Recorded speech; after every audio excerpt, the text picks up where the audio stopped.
Bonjour et bienvenue. Merci de votre participation aujourd'hui. Mon nom, c'est Nadja Kassi. Je travaille chez la CDPC et j'organise ce type de webinaire et je fais d'autres choses aussi. Je vous rejoins depuis Tochiage, Mouniang, qui est aussi connu sous le nom de Mouniang, aussi connu sous le nom de Montréal, le territoire traditionnel des peuples Kaingahaga. Nous organisons cette série de webinaires pour connecter le plaidoyer sur les politiques par rapport aux drogues, pour les connecter à d'autres mouvements et vraiment atteindre la racine de pourquoi certaines de nos politiques ont un impact négatif sur nos communautés et ne répondent pas aux causes de la pauvreté, le racisme, le logement. On a fait cette année des webinaires euh, au sujet de l'autonomie corporelle, la santé mentale, les plaidoyers et les jeunes activistes trans et les groupes d'utilisateurs de drogue. Les gens qui vivent aussi avec le VIH. On a parlé de santé publique et évidemment, euh, nous avons dénoncé les projets de loi C2 et C12 avec des organisations de travailleurs et travailleuses migrantes. Vous pouvez regarder nos vidéos avec la playlist qu'on partage dans le chat, la liste de lecture de vidéos. Vous pouvez la trouver dans le clavardage. La session d'aujourd'hui s'appelle Solidarité et non des silos. Comme vous savez, on vit actuellement dans un moment de plusieurs crises majeures, que ce soit par rapport à la crise de drogue non régulée et d'empoisonnement qui se produit depuis beaucoup trop longtemps, la crise du logement aussi, et la classe politique, plutôt que de répondre à ces enjeux, ils cherchent des manières à faire accepter les gens des conditions de vie qui s'empirent continuellement. Et les gouvernements cherchent pour des menaces, entre guillemets, auxquelles ils et elles peuvent pointer. On parle de boucs émissaires. Ils cherchent des boucs émissaires à blâmer. Et on parle de ces boucs émissaires depuis le début de l'année. Et nous, ce qu'on suggère, c'est des politiques qui sont basées dans la science, basées sur de l'évidence et sur des protocoles de santé, la sécurité culturelle et des communautés qui sont consultées, pas des politiques qui sont basées dans des débats et des opinions haineuses.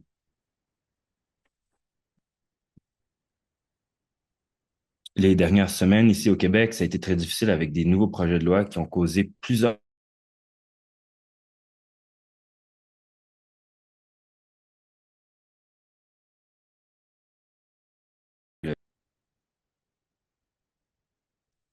Et le projet de loi 2 a été annulé à la dernière minute. Euh, pardon, les gens ont perdu l'accès à euh, leurs droits à cause du projet de loi. Et cette semaine, on a vu les.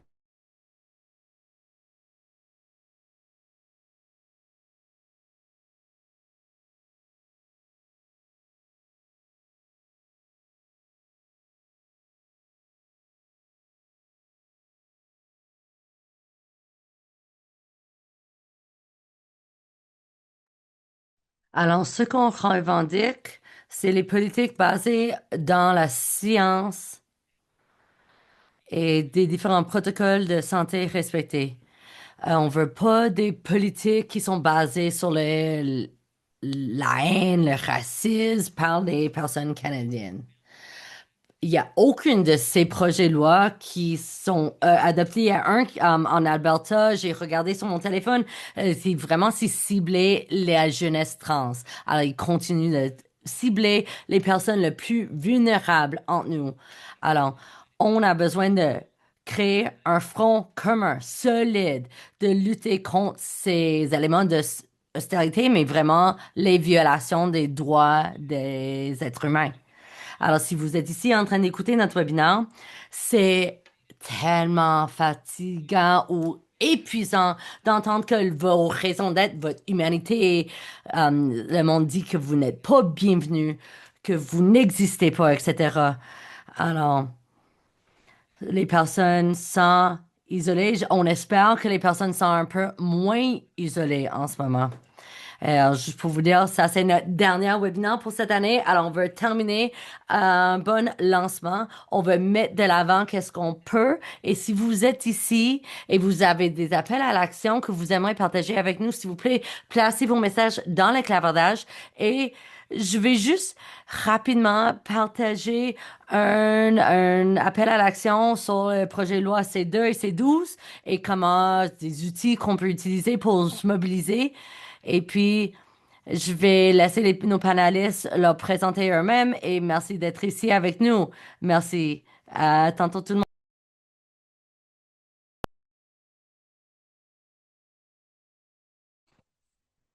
Merci, Nadia. Je veux commencer en reconnaissant les territoires traditionnels des nations Squamish et Tsleil-Waututh. À cause du sujet de cette discussion et en essayant de voir qui a accès aux soins de santé et qui se fait blâmer pour le manque d'accès aux soins de santé, je pense qu'on a besoin de reconnaître à quel point les communautés autochtones et les communautés des Premières Nations ont encore tant d'obstacles à l'accès aux soins de santé et comment plusieurs parties du Canada colonial a été et des soins de santé du Canada ont été instrumentalisés contre les Premières Nations, y inclut les programmes de stérilisation, les campagnes qui sont au sein du système de santé. Je pense que c'est important qu'on se demande comment le système de santé impacte les Premières Nations et c'est important d'y réfléchir alors qu'on envisage comment on veut améliorer ce système. Nous n'en parlons peut-être pas explicitement aujourd'hui, mais c'est une préoccupation qui sous-tend tout ce qu'on discute aujourd'hui. Mon nom, c'est Andrew Riddell. Je suis chez la CDPC. Notre mission, c'est d'élargir les soins de santé et son accès pour tout le monde. Chacune des personnes qui participent à ce webinaire a participé à notre webinaire Santé SOS et on a pu notamment parler des projets de loi que nous avons mentionnés plus tôt. Il s'agit vraiment d'un risque existentiel euh, quand on parle de ces projets de loi. Le fait qu'on est en train de dériver des ressources vers le secteur privé, les annulations et le retrait des services qui ne sont pas couverts ou qui n'ont jamais été couverts par les régimes d'assurance. Ce qu'on a entendu plutôt que des solutions, on a entendu des gens qui cherchaient des boucs émissaires. Et c'est les personnes qui ont le moins d'accès aux soins de santé qui ont été blâmées. Les gens qui ont le moins d'accès se font accuser d'être en train de truquer le système, de prendre avantage, de tirer avantage du système. On a entendu des discours violents qui ciblaient les personnes trans et leur droit à l'autonomie corporelle et les soins selon leur genre, de leur choix. Chercher des personnes qui peuvent être des boucs émissaires au sein de ces communautés, ça nous distrait de la vraie crise dans les soins de santé et c'est une attaque sur les principes de l'universalité et de l'administration publique. La discussion qu'on a entendue à cette conférence, c'était une des discussions les plus honnêtes et les plus urgentes de toute la discussion. La CDPC réalisait que cette discussion-là ne pouvait pas juste exister dans cette salle-là, elle devait être partagée avec un plus grand public pour vraiment démanteler les silos qui nous isolent et vraiment développer une réelle solidarité. Parce que la crise dans notre système de soins de santé n'est pas causée par les personnes marginalisées, c'est causé par des choix politiques qui priorisent le profit au-dessus du soin. Et on est ici aujourd'hui pour en parler et pour proposer des alternatives. Donc, mes premières questions pour les gens sur notre panel, euh, ça serait où est-ce que vous étiez au moment de cette conférence et où est-ce que vous êtes rendu maintenant? La première personne que je vois sur mon écran, c'est DJ. Merci. Salut tout le monde. Je m'appelle DJ. Je suis avec la Coalition sur les politiques des drogues canadienne, CCDP. Je suis ici avec vous. Alors, on était où et où on est situé? Alors, je suis avec la Coalition depuis 2023. Et quand je suis rentrée dans cette coalition, j'étais là avec un espoir qu'on pensait qu'on allait élargir les approches basées sur la preuve. Quand on parlait là, sur les enjeux de consommation, quand on voulait vraiment faire les interventions basées sur la preuve. Et la science, mais tout a changé tellement rapidement. Ça a commencé avec ces slogans. Ça a commencé avec, en appelant les services de réduction de méfaits comme les places de faire les drogues. Et ça fait plus que 100 ans qu'il a appelé ces enjeux comme les lieux de consommation de faire des drogues. Et ça, c'est qu'est-ce qu'on voyait pendant les années de prohibition. Et c'était incroyable de voir, rencontrer Faye YY. Et on a vu comment certaines comités étaient ciblés et c'est de leur faute, supposément, à cause du manque d'accès. Alors, il y avait un peu cette discussion que vous pouvez pas avoir accès aux soins de santé publique parce que quelqu'un d'autre le prend à ta place ou quelqu'un d'autre en prend trop. Et ça nous dérange beaucoup parce que on revendique pas plus ou ce qu'on mérite de nos systèmes. Et on voit, il y a toute cette politisation de milieux de santé publique. Et est-ce qu'on devrait avoir un politicien qui est là par-dessus nos médecins ou est-ce qu'on devrait être capable de juste avoir les soins que nous méritons dans un moment nécessaire, avoir accès dans un délai acceptable?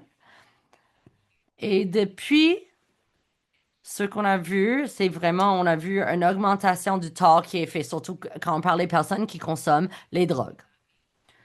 Il y a moins de services de réduction de méfaits. Il y a, quand on cherche les services de base, on peut pas avoir les réponses directes de Santé Canada. Il n'y a pas un standard au niveau fédéral sur les soins que les personnes cherchent. Il y a de plus en plus de sites de réduction de méfaits qui sont fermés et on utilise plus qu'un renforcement militaire. Il y a ce discours de collaboration avec les États-Unis pour le contrôle sur les drogues et toutes ces lois. Et le budget, les éléments financiers sont vraiment mis vers ces projets de loi pour la frontière. Et on est en train de retourner en arrière. Et à l'intérieur même de ce moment de cette webinaire, on connaît deux membres d'un club de compassion qui ont sauvé les vies et maintenant sont en cours pendant cette période d'urgence de santé publique parce qu'ils ont été chargés euh, criminels pour soutenir les personnes à risque des surdoses pour leur donner les substances et faire l'approvisionnement des drogues sécuritaires. Et parce que le monde euh, ont vécu les surdoses à cause de les drogues empoisonnées, toxiques et tout. Et eux, ils sont en cours après avoir sauvé les vies des personnes. Alors, on veut identifier ces causes clés et on veut pas laisser le gouvernement et ses politiques nous forcer à lutter contre nous. Alors merci, c'était génial ce que vous avez dit. C'est dur à vous suivre. Mais ça, c'est pourquoi on voulait avoir cette discussion et l'amener à un public plus large. Parce que c'est pas juste un front. On voit un attaque sur les principes de le soin de santé universel universel, mais aussi comment on offre ces soins. C'est quoi les principes qui forment nos systèmes de santé? Ça, c'est plus large, c'est vraiment hors du jour sur l'austérité, mais c'est vraiment un augmenté sur l'extrême droite, les politiques autoritaires à travers le monde. Alors nous, on veut souligner que ces luttes sont intersectionnels, ils sont liés ensemble et nous, on veut vraiment faire notre travail dès la base parce que l'opposition, nos ennemis, veulent nous diviser. Ils veulent essayer de prendre une communauté, viser un et essayer de vraiment, je ne sais pas, nous enferroper, nous crosser comme nation. Alors, l'oppression est pas née jour au lendemain. Et c'est pas toujours fait avec une face méchante, des fois c'est fait avec une sourire, cette oppression. Et souvent, dans le contexte canadien, on va faire semblant qu'il n'y a pas d'oppression. Alors, salut, je m'appelle Fay, j'utilise les pronoms elle et yel. Et en gros, qu'est-ce qu'on fait où je travaille? On soutient les coalitions, activer les différents mouvements et faire les mouvements à travers tout le milieu progressiste. On veut pas non plus que le gouvernement dise à nous quoi faire avec nos corps. Et on essaie de garder cette front et essaie de garder nos droits plus sécuritaires. C'était un gros année. Oh mon Dieu. DJ a mentionné toutes les affaires et toute cette affaire comme supposément on a cette élection euh, libre et il y a ce gouvernement vers le sud qui fait peur, mais on a aussi notre propre gouvernement qui nous fait peur, mais qui garde un sourire en faisant toutes ces affaires terribles. Et on veut, il change cette conversation quand on parle de l'économie en disant qu'il faut faire un choix entre le soin pour les enfants et nos soins de santé versus les bitumineux, ces lignes de oléoducs et tout ça. Et non. Et sur le côté des enjeux trans, c'est vraiment la première ministre Danielle Smith a fait un levé sur les droits des enfants trans. Et maintenant, dans cette province, les enfants trans ont moins de droits qu'il y avait hier. Moins de droits que leurs collègues dans leur cours. Ils peuvent avoir moins de soins de santé. Tout ça. Alors maintenant, ces soins de santé sont bannis, interdits dans l'Alberta de Daniel Smith. Alors, souvent on parle de le gouvernement et on utilise comme un bouc émissaire. Et il y a des luttes sur le front de réduction de méfaits. Quand on regarde le soin des santé, aussi des enfants trans, il y a une interconnexion avec ces enjeux de réduction de méfaits, etc. Et on voit le monde est en feu. Et il y a beaucoup de personnes qui ont peur, ces personnes qui luttent pour la justice sociale, mais peut-être on s'en figé ou congelé, gelé. On peut pas bouger. Et non, non, maintenant c'est le moment. L'histoire écrite par nous qui se présente. Ah, peut-être eux, ils ont plus d'argent que nous, mais nous, on a plus d'amour. Et oui, c'est la menace à l'infini qui existe. Et ça peut pas juste être nos interventions sur Instagram qui va rien faire. On a besoin de lutter fort et se rassembler ensemble. Alors merci, je vais passer le micro à YY. Ouf, c'est pas évident de parler après Faye et DJ qui parlent avec tellement de passion. Je vais faire le mieux que je peux. Salut, bonjour, je m'appelle YY Chen. Je suis avec vous aujourd'hui de Ottawa. C'est les territoires non cédés ancestral des personnes et des peuples algonquins et Anishinaabe. Et je veux exprimer mon solidarité profonde avec ces peuples, qu'on veut reconnaître ces vérités historiques. Il faut toujours reconnaître la colonisation continuelle et tous les enjeux de réconciliation. Moi, je suis affiliée majoritairement avec l'Université d'Ottawa. Je travaille dans le droit. Queens? Oh, désolé, on a eu une petite interruption. Ça va? Alors, je travaille comme un conseil pro bono bénévole de conseil juridique. Et la recherche que je fais, le plaidoyer que je fais, c'est souvent sur les enjeux de migration internationale et les soins de santé. Alors souvent, c'est autour les droits des personnes migrantes aux soins de santé et c'est quoi les impacts sur les politiques migratoires et les frontières. Aussi, ces enjeux de tourisme médical quand le monde voyage pour chercher les soins de santé. Alors, nous, on veut parler des expériences et de ces cadres de réfléchir et travailler avec les communautés directement affectées. Alors, je vais vous parler de ce que je discute. Je vais peut-être répéter ce que DJ et Faye ont déjà dit, mais on partage cette même réflexion et sentiment. Quand on réfléchit au premier panel qu'on a fait en le mois de février cette année, et peut-être ça semble que ça fait longtemps. Il y a eu beaucoup de changements depuis cette époque. Par contre, on sentait qu'il y avait un manque de certitude.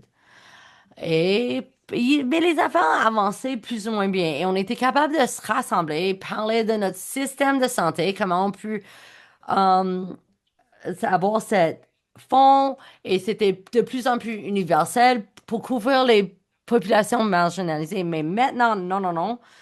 Euh, on a notre réseau de santé, cette filet de santé publique. Ça va pas élargir, non. Et beaucoup des gains sont en train de tomber. Et on voit cette détérioration des gains. Et ça, c'est une réalité en faisant face. Et je vais être honnête avec vous, pas rien cacher. Le message que j'ai, c'est clair. Je veux dire que les personnes migrantes et réfugiées sont vraiment le problème. Évidemment, comme toute population marginalisée, ce n'est pas le problème. Alors, cette bouc émissaire qu'on entend à répétition, par contre, ces personnes, ces populations peuvent faire partie de la solution et non pas. Alors souvent, ces boucs émissaires, ça affaiblit les droits humains du Canada et aussi ces différents défis qu'on fait face en société. On a une crise de logement, le système de santé va pas bien et on a besoin plus de travailleurs et travailleuses. Et peut-être, on n'a pas choisi la journée pour cette raison, mais aujourd'hui, c'est la journée internationale des droits de la personne, des droits de l'être humain. Et je pense que j'aimerais nous rappeler qu'on veut se dédier au principe des droits humains et vraiment soit dédié à ces droits. Alors, si on veut avoir une approche collaborative de mettre de l'avant la justice sociale, oh, ça va nous donner une fondation ou les racines le plus fort que nous avons besoin d'adresser à ces problèmes. Merci beaucoup. Merci à vous, ouais, ouais, merci. C'est dur de pas juste sauter une question et aller rapidement à un autre sujet que vous avez nommé. Parce que vous parlez de tous les menaces auxquelles vous faisons face et c'est quoi les différents défis. Mais je pense qu'on devrait noter cet élément. C'est de poser la question, comment le bouc émissaire pour les communautés, comme le manque d'accès aux santé publique, par contre, en général, c'est quoi les solutions plus larges? Qu'est-ce qu'on veut? Qu'est-ce qu'on veut lutter pour? Et comme, c'est quoi l'interconnexion de ces enjeux? Alors, on va refaire le même ordre qu'on a fait en commençant avec DJ.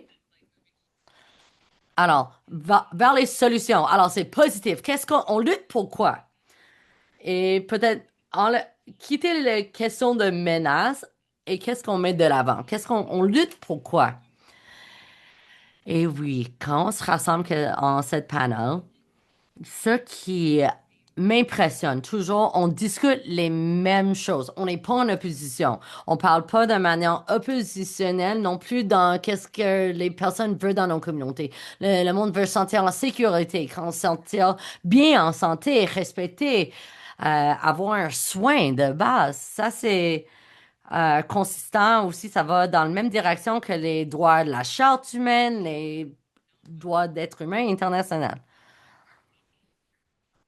Alors, qu'est-ce qu'on a besoin de réfléchir qu'on peut pas y arriver en train de créer l'existence plus difficile pour un autre être, une autre personne. Ça va augmenter l'inégalité, ça va augmenter cette manque de sécurité ou ce sentiment d'insécurité. Souvent, les personnes vont pencher vers ces récits que cette personne est menace à mes droits parce que ils vont faire quelque chose mal contre moi. Et c'est pas parce qu'on pense que ces personnes sont terribles et c'est leur réflexion, c'est pas souvent approfondi. C'est vraiment, ça vient d'un lieu de la peur.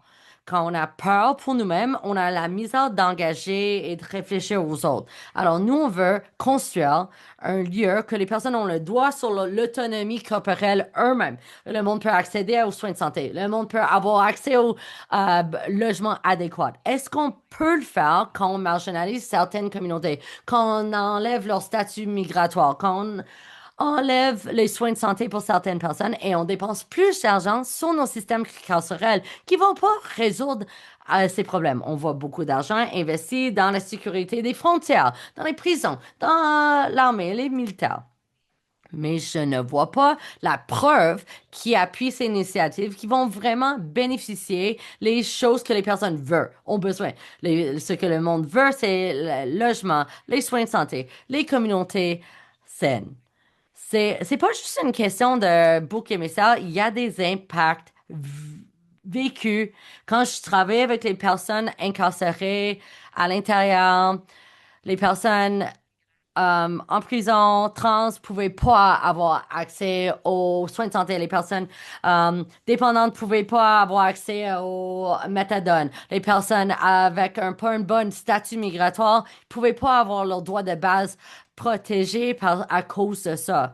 Alors ça, c'est l'intersection. Et est-ce qu'on peut regarder, réfléchir, c'est quoi le logement? C'est quoi une situation d'habitation ici? C'est quoi les soins de santé que nous avons besoin? Comment est-ce qu'on accède? Ça, c'est les mêmes choses. On n'est pas juste une seule affaire. On n'est pas juste notre genre ou nos statuts migratoires. TJ, est-ce que je peux poser la question de juste approfondir? Euh, et juste pour moi-même, de voir comment ces solutions peuvent avoir un impact sur les soins de santé publique et quand on veut parler de réduction de méfaits, qu'est-ce que ça veut dire pour les solutions pour lesquelles on lutte? Peux-tu me donner un exemple? Absolument. Donc, quelque chose de très simple, ce serait l'analyse économique et systémique. Si on continue avec les politiques de drogue telles qu'on les a en ce moment, les données auxquelles on a accès, ça nous indique que ces politiques ne fonctionnent pas. On a plus de premiers répondants qui répondent aux surdoses. Il y a plus de gens avec des blessures cérébrales qui ont besoin des soins pour le reste de leur vie. Moins de ressources pour les autres, c'est le résultat. Moins de ressources pour les soins de santé. Et il y a toutes sortes d'effets négatifs qui arrivent par la suite. Si on privilégie des approches préventives, on aura plus de ressources dans notre système de santé. On sera plus probable de loger les personnes de manière adéquate. Et ça, c'est quelque chose qui est important pour tout le monde. Lorsqu'on ne fait pas ça, on fatigue nos systèmes et on épuise nos systèmes. Et je pense que tout le monde est vraiment très fatigué parce qu'on travaille dans ce système qui ne veille pas, qui n'est pas bienveillant à l'égard des gens. Oui, fait, à toi. Wow, je trouve que les gens disent tellement des bons trucs sur ce panel. Je pense que DJ a véhiculé le message qu'on a des solutions qui fonctionnent bien. Et je ne dis pas ça parce que je suis gauchiste. Je pense littéralement qu'on a une responsabilité d'étirer nos dollars de paiement de taxes aussi loin qu'on est capable de le faire. Et ces dollars-là devraient aller vers des biens publics plutôt que vers la police et la criminalisation. On doit vraiment avoir de la conviction envers nos idées. Nos idées sont sexy et nos idées sont meilleures que celles de ceux qui nous opposent. Il y a beaucoup de choses que l'on ne peut pas contrôler. On ne peut pas euh, résoudre le problème de Trump, par exemple, alors qu'on fait face à un climat économique tumultueux. Les gens ont très peur et l'opposition propose des solutions simples qui vont supposément améliorer la vie des gens.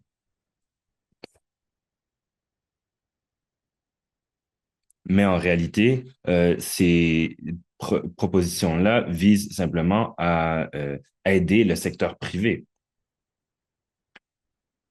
Le secteur de santé publique a beaucoup d'ennemis parce que c'est un bien public. Et donc, le secteur privé va d'essayer de l'éroder autant que possible pour se mettre de l'argent dans les poches. On doit donc vraiment être convaincu, être plein de conviction. On doit avoir confiance en nos idées parce que les crises ne vont pas s'évaporer comme ça. Et quand j'étais petit, j'ai compris cela. Je pense qu'on doit articuler ces solutions. Je pense qu'on doit travailler à un niveau plus de nos tactiques et on doit arrêter de se référer à l'opposition. Ils nous posent toujours des pièges rhétoriques. Par exemple, ils nous disent qu'ils défendent les droits des parents et nous répondons en disant que les parents n'ont pas des droits. Est-ce que ça va vraiment aider à convaincre des parents, cette approche-là? Non. Et donc, on a tombé dans leur piège avec ce type de questions-là. On pense souvent qu'on doit utiliser des gros mots pour paraître très intelligent. Mais je pense que ce qu'on doit faire, c'est de gagner les gens, les esprits des gens. Dire que je trouve que les enfants devraient avoir le droit d'explorer qui ils veulent être. Les gens en Alberta, les jeunes en Alberta devraient être libres d'être qui ils sont quand ils sont à l'école. On devrait comprendre les fissures idéologiques qui sont insérées dans notre système de santé lorsqu'un politicien est capable d'imposer ses croyances personnelles sur les familles à travers la province. Et ce faisant, il érode le pouvoir décisionnel des parents. On doit exposer ces gens-là en tant que les hypocrites qu'ils sont et on doit se rappeler qu'on n'est pas seulement contre les choses, on est pour nos politiques que l'on propose. Et on n'y va pas avec l'idée qu'on va se battre, mais on doit être prêt à discuter. Tu sais, le gars qui porte le chapeau à l'envers, on va lui discuter avec lui. On va lui expliquer que le système de santé est sexy et que s'il se brise une jambe, il ne doit pas payer des milliers de dollars pour être soigné. C'est important de savoir comment parler aux gens de ces sujets-là. Oui, merci, Fait. Et je voulais aussi demander euh, quelque chose. Quelles sont ces solutions pour lesquelles on lutte?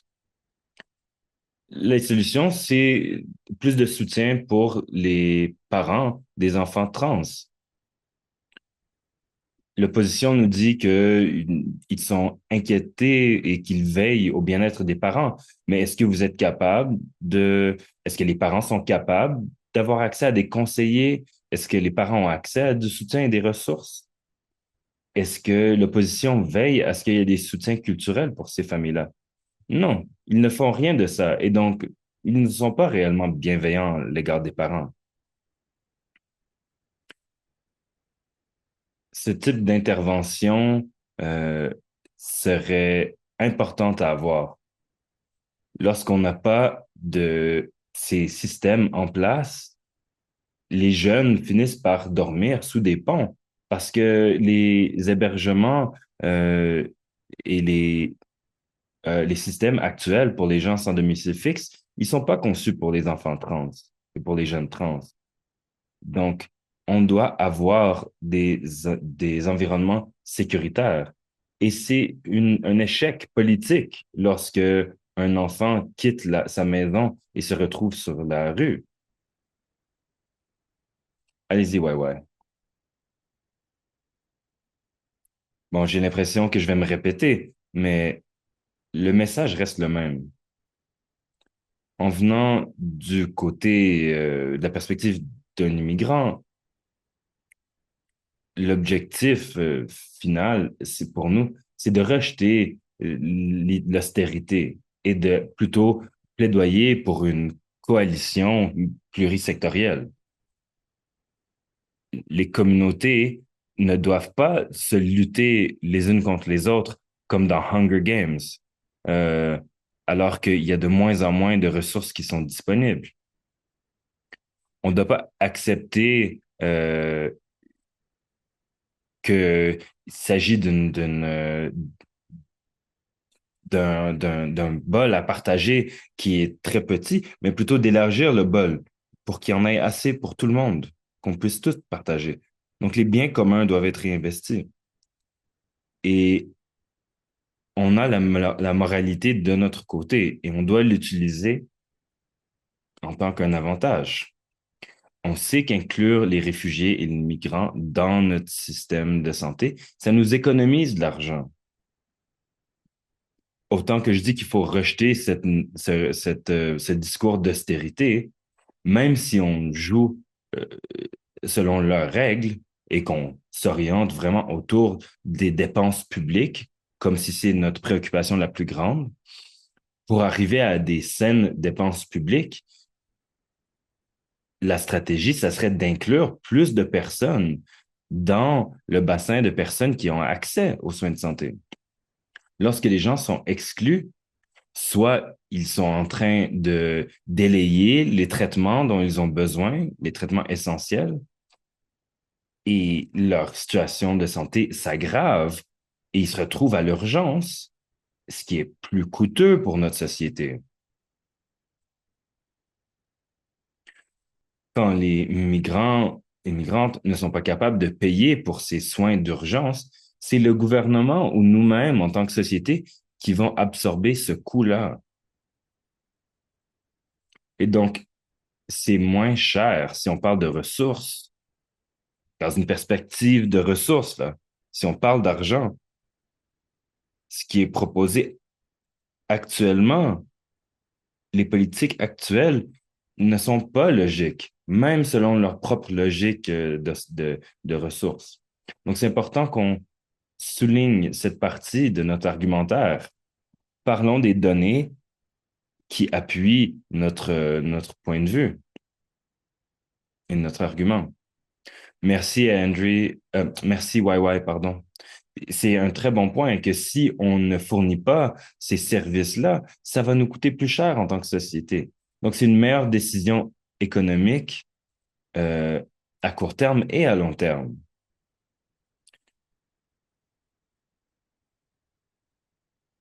Si on veut des meilleurs soins de santé, on a besoin de tout le monde dans la société. Quand les gens luttaient pour les soins de santé, et c'est écrit dans la loi sur la loi canadienne, les maladies et les problèmes de santé, ça arrive à tout le monde. Et on doit se réunir dans les moments difficiles pour s'appuyer les uns les autres. Ça, c'est au sein de notre système de santé. L'idée de partager le coût, de s'occuper et de prendre soin les uns des autres. Et il y a des meilleurs indicateurs.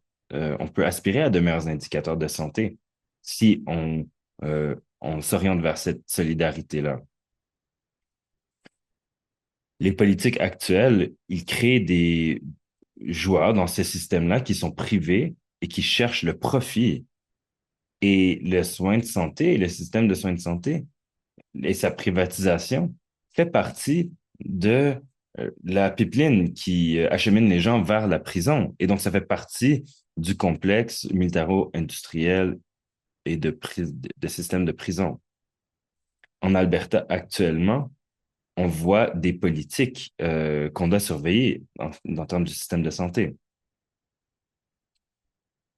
Je propose qu'on ne devrait pas créer des avenues pour la privatisation. On ne devrait pas dégrader les ressources que nous avons actuellement. J'aimerais maintenant revenir à un sujet qu'on a parlé auparavant.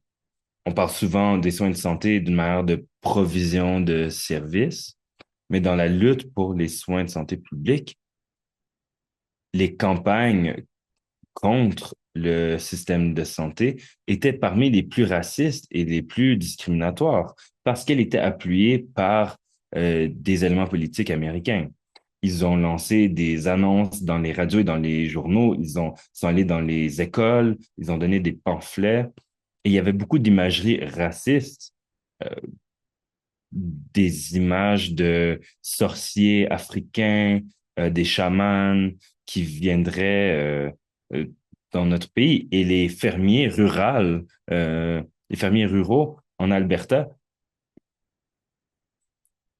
se sont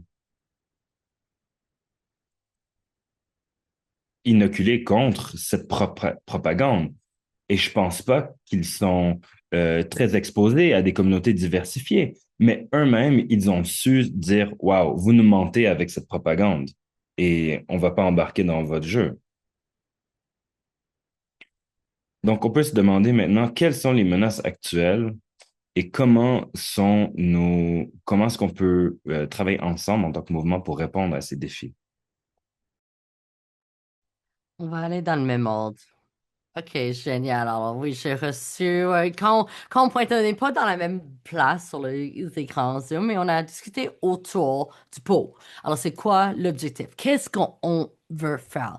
Alors, nous, on cherche, c'est quoi le langage d'utiliser pour une menace partagée? Comment le décrire? Alors, c'était dit dans le chat comment on devrait inclure les travailleurs et travailleuses de sexe. Oui, dans ces conversations, oui, on est aligné. J'ai vu un ami a perdu sa carte Nexus parce que c'est une personne trans et c'est en relation avec son statut aussi migratoire. On voit ces rationnels, ces argumentations comme le travail du sexe pour faire évacuer les droits et les libertés. Jusqu'à, on peut voir, c'est facile. Quand on fait ce travail, on a besoin d'élargir notre message, d'assurer que tout le monde comprend c'est quoi les risques. Par contre, je veux aussi assurer qu'on sent les personnes qui tombent dans les intersections et sont comme plus foutues par ces politiques. Et évidemment, les travailleurs du sexe se trouvent dans ces intersections. Alors, on devrait évidemment être gentil, prendre soin des travailleurs du sexe dans nos vies, mais assurer de protéger leurs droits aussi. Alors, en fait, nos systèmes de soins de santé. On dit, qu'est-ce que le gouvernement fait? C'est quoi dans nos institutions publiques, quelqu'un a nommé, on a besoin de publier ces différentes statistiques, ces preuves. Par contre, on a moins de confiance dans la preuve qu'on avait avant. Et on voit que les voix d'experts ont moins poids. Et quand les experts et comme la preuve et les faits veut rien dire, c'est vraiment, on pollue ce discours public. Et le côté de ces enjeux de polariser, ça joue un rôle. Sur le côté queer et trans, des fois on est condescendant, des fois on va donner lecture, des fois on a pas des bons discours, surtout engagés à travers les communautés, engagés avec ces jeunes hommes blancs. Peut-être on peut construire des relations et à travers les communautés migrantes des partagés basés sur les principes et les croyances qu'on aimerait voir dans une société, qu'on peut vivre nos vies, avoir la liberté, avoir du soutien dans l'infrastructure. Mais c'est quoi les éléments de base? L'autonomie corporelle, les droits, d'être capable de pas avoir la haine contre vos voisins, d'avoir un respect envers les personnes qui sont différentes de nous et d'avoir le soin de santé universel. Je peux continuer à l'infini. L'Alberta a tellement rendu les enjeux de scandale normalisés. Doug Ford aussi. C'est juste des scandales, c'est normal. Et l'argent, évidemment, hein, lancé partout. Mais de normaliser, et ces deux premiers ministres font très bien. Et on voit ce paysage politique, et ils peuvent faire ce qu'ils veulent. Parce qu'ils ont le bon messaging, ils vont le bon comme message qui envoie le marketing. Et si tu veux parler des enfants avec Daniel, oh, ça fait peur. On a besoin d'aller retourner vers le travail communautaire, reconstruire ces zones de confiance et vraiment défaire leurs mensonges. Est-ce que DJ, tu veux parler ou je vais aller rapidement parce que on va. Oui, oui, oui, oui. Yes, oui, oui. Mais il y a des menaces au système public. Il y a des menaces à l'intérieur de nos communautés et on a parlé de ces enjeux. Mais je vois il y a une grande menace plus large comme parapluie qui crée une situation que les personnes perdent la confiance dans les systèmes publics et les données. Alors, on n'a plus de confiance dans ces affaires. Alors, imagine, on a petites interventions, un petit changement politique problématique ou un projet pilote, par exemple. C'était jamais assez grand pour résoudre ces problèmes plus larges. Et puis, ce programme va recevoir la blâme. Il va être culpabilisé. Oh, ce programme n'a pas aider. Alors, on va juste arrêter cette intervention de santé publique. On va arrêter cette approche vers la santé. On va arrêter cette approche vers le statut migratoire parce qu'un petit élément n'a pas fonctionné. Au lieu de vraiment questionner et faire une analyse sur les enjeux de système, alors on culpabilise ces petites interventions et dès qu'ils n'ont pas résolu tous les problèmes, au lieu de questionner un système plus large. Alors, ça, c'est une menace sur laquelle on fait face. On va vers les conversations et le monde sent ont un peur. Et alors, ça rajoute la résistance. Le monde veut pas poser des questions. C'est dur de parler à travers ces différences et le monde sent pas qu'il peut avoir la confiance dans le gouvernement. Alors, peut-être on devrait privatiser. Peut-être d'autres choses ont un argumentaire. Et alors, de pas le faire, on a besoin d'améliorer ces systèmes. Quand on regarde, c'est une menace et une opportunité. C'est vraiment d'essayer de engager les personnes à voir comment est-ce que cette personne est impactée. Tout le monde sent les impacts d'une manière différente. Et souvent, quand le monde utilise ces buts émissaires, on peut parler, c'est quoi un moment que vous avez expérience que le gouvernement t'a pas soutenu? Est-ce que c'est les enjeux d'handicap quand tu as eu un accident au travail ou c'est un enjeu de logement? C'est quoi votre expérience? Et quand on peut parler de ces expériences, quand on sent un manque de sécurité, je peux dire oui, dans ma communauté aussi, on a cet ressentiment et un manque de sécurité pour X, Y, Z. Et on peut dire qu'on peut mieux construire ces systèmes pour nous toutes et tous, tout le monde, au lieu de lutter entre nous. Alors, c'est peur partagée et c'est vraiment un mélange qu'on peut pas discuter à travers nos commun- communautés comme il faut. Et je vais dire oui, oui, oui, oui, encore. Et ce que je pense, je vais essayer d'aller cibler encore plus sur le côté de migration et des personnes réfugiées. Un menace qu'on voit très clair, c'est c'est cette montée qu'on peut pas nier sur ce sentiment anti-migrante au Canada. Ces valeurs, ce sentiment, cette opinion, c'est vraiment poussé par plusieurs éléments. Et ça, ça fait partie du mouvement qu'on discute. Alors, dans les derniers webinaires on a eu avec le CCDP, on a parlé, c'était quoi les exemples de ces politiques sur les drogues sont interreliées avec les politiques des frontières. Et puis, ça donne du carburant aux ces sentiments anti-immigrants. Et ça pousse l'exclusion sociale. Et ça, c'est vraiment une tactique de diviser et conquérir. Ça, c'est cette tactique typique de diviser et puis dominer. Ces personnes, on va toujours dire comme ça, c'est cette groupe-là, c'est leur faute de ces problèmes dans notre société. Et puis on voit le gouvernement essayer de justifier et avoir ces politiques de frontières qui sont vraiment restrictives. On voit les projets de loi, c'est 2, c'est 12, ils vont passer, ils vont devenir les lois. Et ça crée les restrictions importantes pour que les personnes viennent chercher une protection, un statut d'asile au Canada.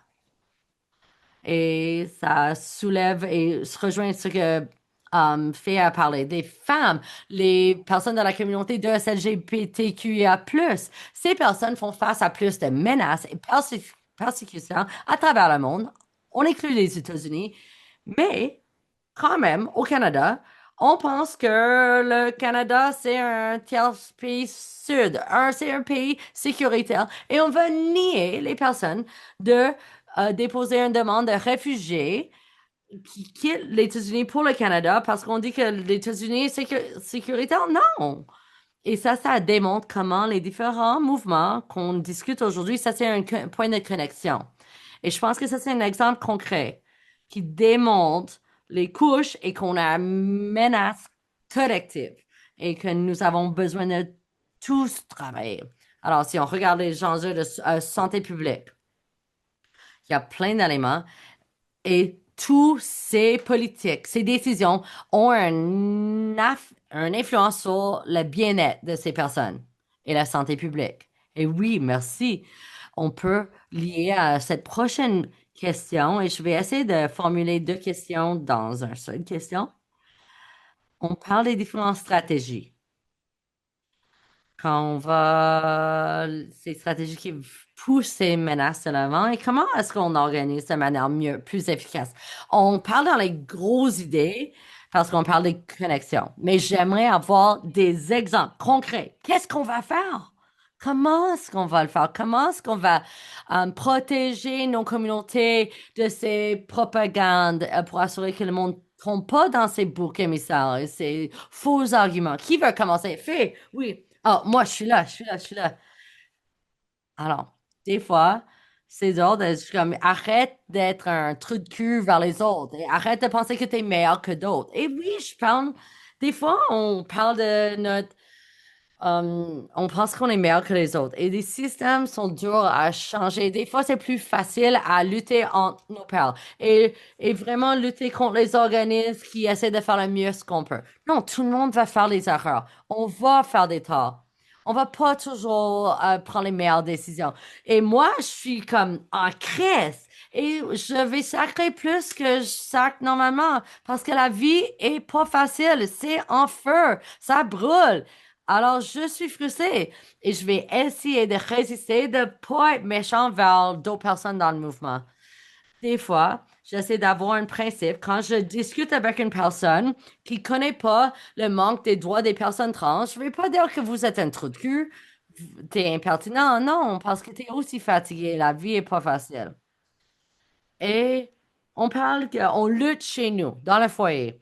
Il y a une manière de déconstruire cet argument, mais que nous, on lutte aussi en public. On est fâché dans ces zones publiques. Et j'ai dit juste comme, est-ce qu'on peut prendre soin? Est-ce qu'on peut être gentil? Ça ne veut pas dire qu'on ne demande pas de responsabiliser les personnes, surtout quand il y a des actions racistes, transphobes, etc. Non, on tient les personnes responsables et on va dénoncer les fausses actions, mais on a juste besoin d'avoir une énergie qui est responsable et qu'on est gentil. Et aussi qu'on a le temps de passer dans ces conversations. Si chaque personne peut parler à 10 personnes et puis parler à 10 personnes de plus et il y a 10 personnes. Et oui, non, mais oui, c'est lourd, mais ça fait partie. Rentrer en contact avec les personnes qui ont un moment difficile, construire ces ponts, rencontrer les personnes où ils se trouvent. Alors, je parle d'un oncle. Et des fois, il disait comme un sac homophobe. Et puis, quand il fallait parler avec ses enfants trans, mais non, il va lutter pour leurs droits. Et peut-être ils vont juste dire des sacs transphobes. Alors non, rencontrer le monde où ils sont, voir c'est quoi leurs vraies intentions. Et aussi, trouver une personne riche et si tu peux les convertir vers une personne radicale de gauche, vous allez faire beaucoup. On a besoin des ressources. Quelque chose qu'on a vu dans les dernières décennies, c'est le néolibéralisme qui a vraiment créé des restreintes et les capacités sur nos organisations et nos mouvements. Il y a un manque de ressources parce que beaucoup de ces ressources viennent des systèmes publics. On a besoin de soutenir certains publics, mais notre système le mouvement communautaire ça manque d'argent. Et quand on parle les luttes au gouvernement, il y a tout un gouvernement en Alberta, le gouvernement lutte contre les enfants et nous, on n'a pas d'argent de lutter contre tout le gouvernement provincial. Alors, on a besoin de cette infrastructure organisationnelle. On a besoin d'une cohésion, on a besoin d'un récit commun. On va jamais avoir l'argent qu'ils ont, mais est-ce qu'on peut avoir des ressources adéquates pour faire le travail et puis travailler sur la mobilisation, l'organisation véritable du terrain? Mais est-ce qu'on peut créer l'infrastructure pour que les personnes deviennent les personnes organisatrices? Alors, comment est-ce qu'on crée ces infrastructures? De assurer qu'on ait des personnes qui peuvent organiser, mobiliser, qui sont ces personnes militantes activistes. Et on a la même question. Alors, aux autres panélistes, je veux savoir qu'est-ce qu'on va faire. Dites-moi qu'est-ce qu'on devrait faire. Nommez les menaces, nommez les stratégies. Vous pouvez poser des exemples clairs des stratégies utilisées. Allez-y. Mais moi, je pense personnellement que lorsqu'on parle des solutions, il faut qu'on comprenne que c'est pas la première fois qu'on fait face à un gouvernement d'austérité. On a vécu ça auparavant et il y avait des choses qui ont été faites dans le passé pour nous aider à survivre ces crises. On doit apprendre de ces moments historiques. On doit apprendre des leçons. On ne peut pas réinventer la roue au complet. Je vais vous donner un exemple avec lequel je suis plus familier dans le contexte des réfugiés et des immigrants. Lorsque le gouvernement Harper, euh, en 2013, a décidé de couper les programmes, euh, les, les avocats, les réfugiés, les organisateurs se sont unis pour coordonner une réponse à ces politiques. Ils faisaient de l'éducation publique, ils faisaient des plaidoyers de manière directe. Et ça a culminé dans un effort qui s'est manifesté dans la cour. Ils ont mené un procès et ça a réussi à avoir un gros impact parce que chaque secteur a apporté quelque chose, a contribué. Les gens du secteur de santé ont documenté les méfaits réels qui étaient causés par ces changements de politique. Cette évidence-là est devenue une base fondamentale des arguments légaux qui ont été avancés en cours dans le procès. Les avocats et les cliniciens, les membres de la communauté ont parlé d'une voix unie et cette voix a ultimement changé le cours de l'histoire. Et je pense qu'on peut avoir quelque chose de similaire ici. Je sais que les choses peuvent sembler très sombres actuellement, mais pensons encore à certains succès qu'on a pu voir, même s'ils sont rares. Et essayons d'en tirer une énergie positive et de la motivation. Je vais mentionner rapidement autre chose. Je dirais que dans les espaces immigrants, on doit rejeter,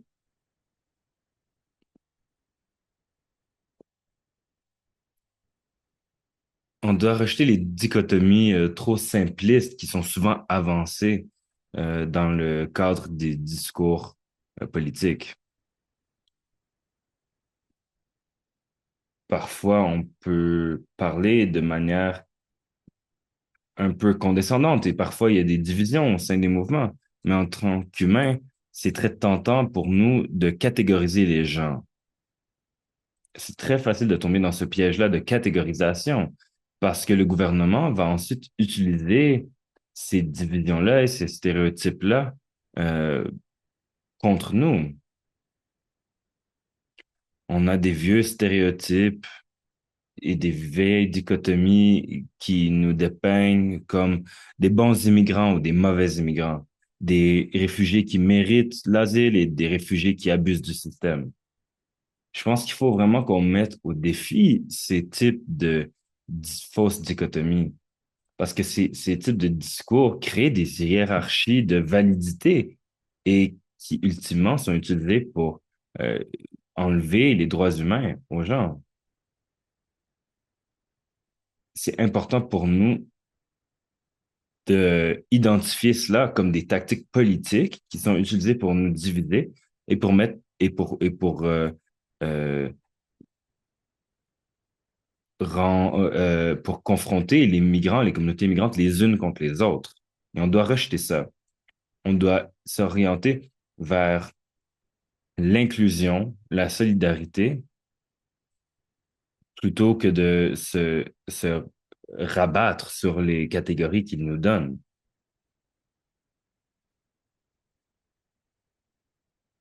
Et je vais renchérir avec peut-être un appel à l'action. Il y a des options d'action que les gens peuvent entreprendre. Les gens qui migrent, ils sont ciblés actuellement énormément et ils souffrent à cette intersection de du discours contre eux au sujet de l'immigration. Il y a des gens qui se font tuer. Il y a des bombardements par les États-Unis. Les gens souffrent parce qu'ils sont accusés d'être des trafiquants de drogue. Les gens se font cibler pour ne pas être américains, par exemple. Et tout ça, c'est utilisé pour réduire les protections dans ce pays, de avancer des agendas frontaliers basés sur des rhétoriques qui ne sont pas basées dans la science, pas basées sur des données, et qui dépeignent des communautés entières comme si elles sont dangereuses. Et c'est très troublant. D'un point de vue de politique de drogue, on veut veiller à ce que les gens ne soient pas dupés par ce type de discours. Notre réseau appelle donc à tout le monde de contacter leur ministre afin qu'il vote contre le projet de loi 12 parce que ça va heurter et ça va vraiment avoir des mauvais impacts sur les communautés migrantes. Vous pouvez vous rejoindre à ce mouvement-là. Il y a aussi un projet de loi actuellement qui va euh, approuver l'exportation des armes vers les États-Unis. Nous avons une obligation, en tant que le Canada, de ne pas exporter des armes si elles vont être utilisées à l'encontre de la loi internationale humanitaire. On doit fermer tous ces trous et on doit vraiment renforcer notre loi pour arrêter ces types euh, de dynamiques. N'importe qui a été blessé dû à des drogues qui n'ont pas été testées, c'est des gens qu'on doit protéger aussi. Les gens qui sont à l'intersection de la pauvreté et de la précarité du logement, il faut les appuyer aussi. Si vous voulez appuyer les gens directement, les gens qui souffrent réellement, il y a un procès actuellement en cours que vous pouvez euh, appuyer. Il y a tant d'actions qu'on peut prendre, mais en faisant cela, réfléchissons toujours à comment est-ce qu'on fait pour bâtir plus de soutien, de support pour tout le monde plutôt que de choisir un groupe à supporter aux dépens d'un autre groupe. Merci beaucoup pour ces actions concrètes, TJ. On va maintenant entamer la section questions-réponses. Puisque je peux pas voir les questions auxquelles on n'a pas répondu, je vais peut-être poser ma propre question. Et je pense qu'on est tous assez... euh, plusieurs d'entre nous manquent de ressources et on veut briser ces silos d'isolement. Mais comment est-ce qu'on fait? On en a parlé au début, les gens ont de multiples identités et les gens sont connectés de plusieurs manières. Mais au sein de nos communautés, il y a des divisions, il y a des biais, il y a des silos. Alors, comment est-ce qu'on fait pour briser ces silos euh, avec le peu de ressources que nous avons? C'est une question que je pose comme ça. Comment est-ce qu'on fait pour être en solidarité les uns les autres si on on a de la difficulté juste au niveau individuel. Bon, ben moi, je pense que c'est pas toujours obligé d'être quelque chose de difficile. Au niveau organisationnel, c'est surtout au sujet de faire des énoncés politiques ou des communiqués de presse. Par exemple, le Conseil canadien des réfugiés a une campagne actuellement qui s'appelle Better Together Canada et ça donne une idée sur comment répondre aux attaques sur la justice migrante. C'est une campagne basée sur les données et elle vise à rallier du soutien et inoculer le public contre la propagande. Ça nous aide comment montrer pourquoi ces enjeux-là sont importants et ça nous démontre comment aider notre base et nos communautés à comprendre pourquoi ces enjeux sont importants. On n'est pas parfait, mais on peut faire de notre mieux pour parler, élever notre voix et aider nos communautés à comprendre l'importance de ces enjeux. C'est du travail important parce que ça équipe les gens de parler depuis ces intersections-là eux-mêmes et d'élever leur voix pour eux-mêmes dans leur communauté. Lorsqu'on parle des droits trans au Canada, un des moments qui a eu un grand impact en termes de tout le discours anti-trans, bon, il y avait beaucoup de rhétorique du côté des communautés religieuses. Et ce sont les personnes trans qui ont été pointées comme bouc émissaires. Mais avoir les gens, les Queers for Palestine, qui se sont pointés dans les manifestations pour la Palestine, ça a changé la dynamique. Parce que beaucoup d'organisateurs dans les différentes communautés, ça fait créer des ponts. Et donc, je fais pas seulement un cas pour la solidarité parce que c'est la bonne chose à faire. C'est aussi parce que c'est efficace. Faites-le parce que c'est la bonne chose à faire. Créez de la solidarité et allez rejoignez les actions des autres, aussi par intérêt égoïste. Vous allez avoir un retour sur votre investissement si vous partagez vos ressources dans la solidarité. Merci, Faye, c'est un excellent point. Je vais laisser les autres personnes poser des questions aussi. Il y a une question depuis Carrie Basco. Elle dit, je suis une coordinatrice pour euh, notre communauté. Dans Abbotsford, qui s'appelle Abbotsford Community Action Team. Et cette communauté est très difficile au niveau de notre travail sur le terrain. Nous avons des opportunités pour cette communauté dans l'année qui s'en vient. J'ai l'impression que nos cris ne sont pas entendus. Est-ce que vous avez des conseils pour nous aider à traverser euh, et comment rejoindre ces communautés basées sur la religion, très conservatrices, qui sont célèbres pour déverser de la matière fécale sur les encampements? Bon, je vais parler pour moi-même. Je me rappelle constamment que les gens ne sont pas juste uni, euh, euh, unidimensionnels. Et dans ces espaces-là, les gens sont assez résistants envers les données et les faits.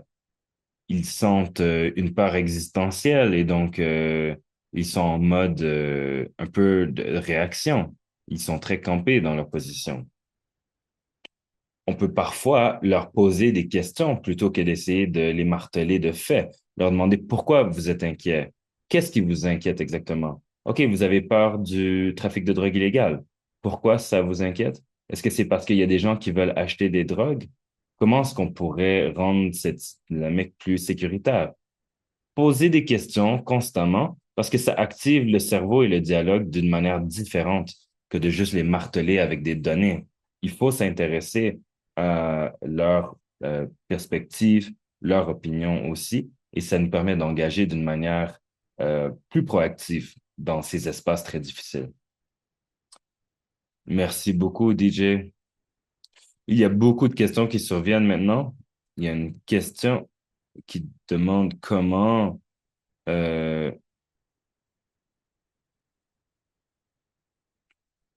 Est-ce que quelqu'un aimerait parler des mouvements pour la justice climatique? Oui. Donc, il y a beaucoup de ressources.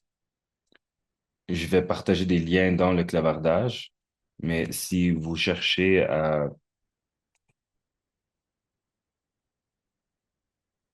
Bon, par exemple, Health Poverty Action Group a fait une synthèse des différentes politiques à l'intersection de la politique des drogues et l'environnement, avec une perspective de décentraliser les humains. Qu'est-ce que ça veut dire, ces politiques, du point de vue du bassin amazonien, du point de vue d'un animal, une espèce en danger, comme le cougar? On sait que la contamination de l'eau, l'empoisonnement chimique, euh, pour les personnes qui vivent dans la forêt amazonienne, c'est une réalité et c'est relié à la prohibition des drogues. Les laboratoires clandestins peuvent avoir des effets très nocifs sur la qualité de l'eau. Ces connexions-là existent et on doit sensibiliser les gens au sujet de euh, ces interrelations, de ces problèmes. Et donc, on doit créer des opportunités basées sur la justice économique au-delà de nos frontières et on doit avoir cette solidarité internationale. Je partagerai des liens, comme j'ai dit, dans le chat parce qu'on a beaucoup d'articles et de ressources là-dessus. Merci. On a la recherche et l'analyse. On parle des appels à l'action. Souvent, c'est des pétitions, quand on parle des attaques par la CAQ. On voit cette idée d'une législation, une constitution Québec qui va peut-être euh, faire du tort avec le droit d'arrêter ou mettre fin à quand vous êtes en enceinte. Alors, est-ce qu'on veut regarder les approches vers les doigts? Parce que c'est plus facile d'enlever les doigts que de donner des doigts. Et cette personne parle la décriminalisation de divulgation de statut VIH ou séropositif.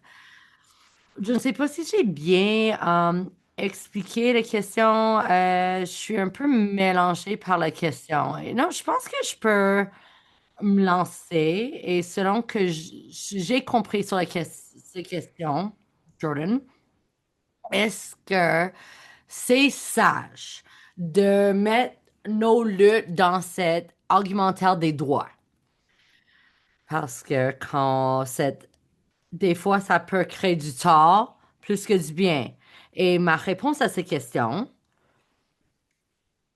quand la réponse, c'est on ne veut pas abandonner le langage des droits et les mécanismes entourés des droits. On veut le protéger et on veut le pousser que c'est utilisé d'une manière qui n'est pas cooptée. Que c'est droit. On utilisé, je pense que pour l'avortement, le droit pour mettre fin à...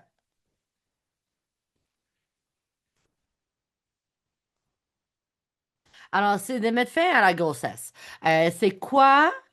C'est la dignité de nous-mêmes. Est-ce qu'on peut assurer que la personne a leur autonomie, leur intégrité corporelle, est-ce que c'est respecté? Peu importe si c'est dans un langage des droits ou quelque chose d'autre, on veut avoir cette manière de l'utiliser. Pourquoi j'utilise les langages de droit?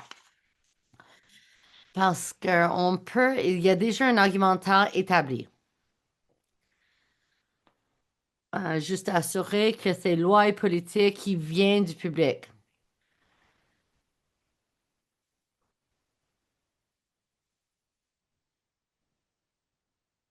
On veut assurer que ce langage autour des droits fonctionne. Et je pense qu'on peut l'enforcer et ce mécanisme de protection des droits, au lieu de l'abandonner pour le manque de cette parole de comment ça peut être abusé. Et puis de retourner vers le lien sur les questions de climat. Je vais peut-être aller plus large, holistique. Mais on voit, il y a des procès au Canada qui essaie de mettre au défi que le gouvernement euh, est pas en train de respecter ses propres règlements autour des changements climatiques. Et autour de cet langage sur les doigts, il y a des arguments juridiques qui passent devant les tribunaux pour essayer de forcer le gouvernement à faire quelque chose. Au Canada, c'est capable de protéger contre les droits négatifs. Et comme nos lois, comme la Charte des droits, c'est correct. M- Et ça nous aide, mais c'est pas bon de forcer le gouvernement de prendre les actes proactifs, d'assurer que vos droits de liberté à la sécurité, etc., sont protégés. Alors, si le gouvernement fait pas assez pour améliorer les soins de santé ou les conditions de logement, il n'y a pas beaucoup de choses qu'on peut faire. Mais sur les arguments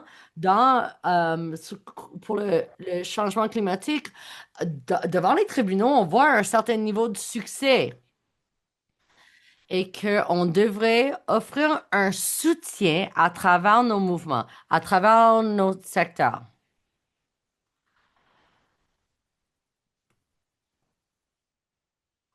Wow, j'aime cet argumentaire juridique ou légalistique, on dit, et on apprécie. Et j'aimerais sauter sur la réponse de cette question de l'argumentaire des droits humains. Oui, oui, oui, oui, c'est bon. Oui, je peux répondre. Je pense que c'est lutte. On peut pas abandonner cette cause des droits humains. Non, non, non, non, non. On a besoin de cette infrastructure, on a besoin que ça soit fort, on a besoin de l'approfondir, élargir. Mais on a des problèmes sur la juridiction. Et parce que l'opposition utilise cette compétition entre les droits. Et les droits sont souvent compliqués et souvent c'est trop simplifié. Tout le monde a besoin des droits et on l'étire. Et c'est étirer ce concept libéral des droits de l'être humain comparé à mes idées des droits. Moi, je crois dans les droits logement, les soins de santé, la sécurité alimentaire. C'est pas la même chose que les droits des libéraux. Parce que c'est comme, non, j'ai besoin d'avoir le droit à la bouffe, pas vous. Non. J'ai pas toutes les solutions, évidemment, mais on a besoin d'adapter le langage qu'on utilise autour des droits de la personne et le jumeler avec les décisions politiques claires pour dire comment et pourquoi. Je peux crier comment les jeunes trans ont pas les droits en Alberta, mais non, si je peux pas bien expliquer que l'enfant qui a moins de droits quand ils vont à l'école et que maintenant le province est moins sécuritaire pour les enfants comme eux autres. Et quand je vous explique, c'est la première génération des jeunes trans qui n'étaient pas enseignés de comment avoir la haine. On- Envers eux autres, ça a changé, mais maintenant, dans nos cours, leurs droits c'est différent. Alors, comment on utilise les droits? Et ces discours de nos droits, c'est des fois on a besoin de faire attention. C'est qu'est-ce qui est stratégique? C'est quoi le message qu'on utilise? Parce que la droite politique, des fois, utilise certains arguments de droit. On ne devrait pas mettre tout dans cette sac de juste les droits des personnes, mais là, ça a besoin d'attendre ce discours plus large. Ah oui, désolé, je veux rajouter quelque chose rapidement. Et juste tout ce que vous avez dit, il y a tellement de choses qui est discutées. Je veux qu'on se rappelle les pouvoirs dans les systèmes gouvernementaux qui peuvent créer des torts, du mal. Et au lieu de le changer, basé sur les données et la preuve, il attend qu'on lutte entre nous. Alors, comme on parle il peut avoir trois ratons laveurs dans un gros manteau, ils vont essayer de créer ces lois oppressives tout le temps. Et on lutte pour les petits gains. Est-ce qu'on peut apprendre à travers nos mouvements, à travers des différents... Oui, chaque fois qu'ils font les travaux juridiques sur les enjeux climatiques. On peut regarder plus large, on peut apprendre en nous, on n'a pas besoin d'aller au-delà de notre mission et nos ressources. On apprend en nous et voir c'est quoi les ressources que nous avons et regarder les droits économiques, structurels, le droit au logement, les standards plus élevés de la santé. Si on y croit, comment est-ce qu'on arrive? On peut pas enlever des droits de certaines personnes ou des ressources de certaines personnes. On veut travailler avec tout le monde. Et on voit qu'on a beaucoup moins de ressources et on lutte contre les systèmes de pouvoir énormes. Mais il faut rappeler qu'on gagne. On peut gagner et on a gagné. Alors, on veut gagner. Fouf, cette lutte, l'opposition, ça fait plus que 5 ans. 500 ans qu'on lutte à cette opposition et on parle de la colonisation. C'est le hétéropatriarcat de milieu 6, le capitalisme, tous les systèmes futus de l'oppression. C'est une machine. C'est une machine qui bouge rapidement et c'est un gros défi. On a construit tellement, on construit sur qu'est-ce qu'on a gagné. Et Faye, tu m'as inspiré. On dit qu'on est fatigué, on peut pas travailler sur tout. Non, on a la solidarité, ça c'est comment on va gagner, ça c'est comment on a gagné. J'ai eu la chance de témoigner et voir de ce que vous parlez.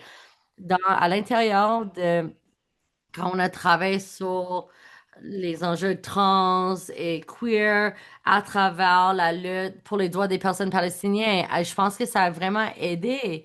Et quand je parle des enjeux de santé publique. Ça, c'est les agriculteurs, les gros agriculteurs étaient en solidarité avec les fermiers à travers le monde, dans le sud mondial.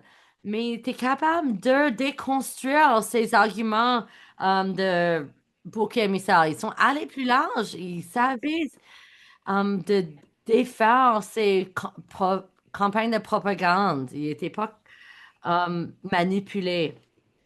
Et on voit dans ce qui est écrit, quand on parle de santé publique, ils sous-estiment nos capacités intellectuelles et nos programmes d'éducation populaire dans Saskatchewan, dans les zones ruelles. Les personnes savaient, ils sortaient de la Grande Dépression, ils peuvent comprendre ces argumentaires. On a des historiques de résistance à travers nos communautés. Je veux vous remercier à travers ce panel. On posait des vraies questions. C'était pas évident. Alors, ça fait du bien d'attendre vos analyses et tout ça.